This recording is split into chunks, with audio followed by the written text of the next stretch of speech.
50 giorni dopo la Pasqua arriva la Pentecoste. È una ricorrenza religiosa di origine tipicamente ebraica. Ma allora perché la celebrano anche i cristiani? Ciao, sono Fabio, benvenuti sul mio canale L'amore per le parole. All'inizio per gli ebrei la Pentecoste è una semplice festa di pellegrinaggio.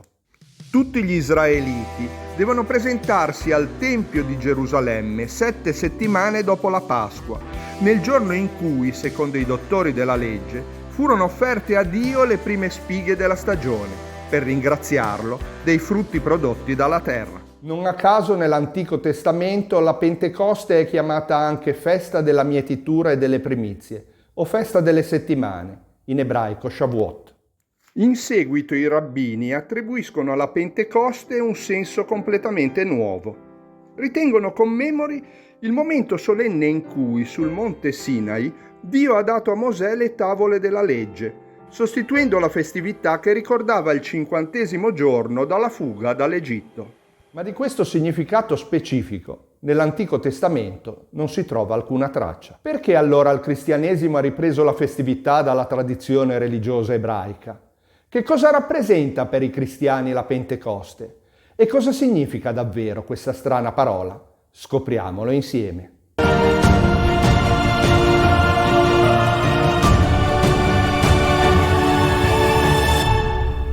Partiamo dal significato della parola. Pentecostè è un aggettivo numerale di origine greca che significa cinquantesimo e sottintende emera, che vuol dire giorno. Pentecoste significa quindi il 50° giorno dopo la Pasqua. Se quello che sto raccontando è interessante e non l'hai mai sentito prima, allora dai, lascia un commento qui sotto, condividi e attiva la campanella delle notifiche per diffondere anche tu le curiosità della nostra splendida lingua. Anche per il cristianesimo, infatti, la Pentecoste è il 50° giorno dalla Pasqua, ma con un significato diverso. Commemora, diversamente dagli ebrei, la discesa dello Spirito Santo sugli apostoli, riuniti per festeggiare la Pentecoste ebraica nel cenacolo di Gerusalemme, dove Gesù consumò l'ultima cena, guarda caso, proprio durante la Pasqua ebraica. Ecco dunque la ricorrenza simbolica dei 50 giorni che accomuna la Pentecoste cristiana a quella ebraica.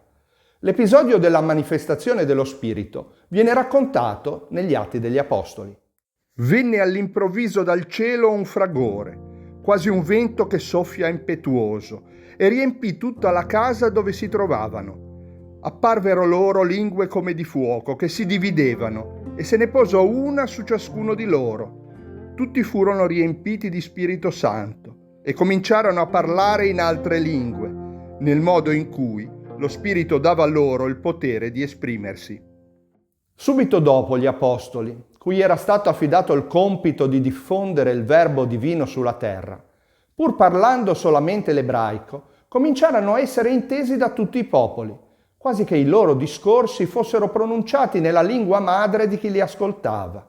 In questo modo nacque la Chiesa. In occasione dell'imminente festività della Pentecoste, allora, pensiamo con attenzione al significato affascinante di questa parola così potente, che per due popoli scandisce da secoli 50 giorni in modo tanto diverso. Fa inginocchiare devotamente i primi di fronte alla legge delle tavole, mentre vede gli altri onorare quel fuoco disceso dal cielo che diffonde il messaggio divino in tutte le lingue.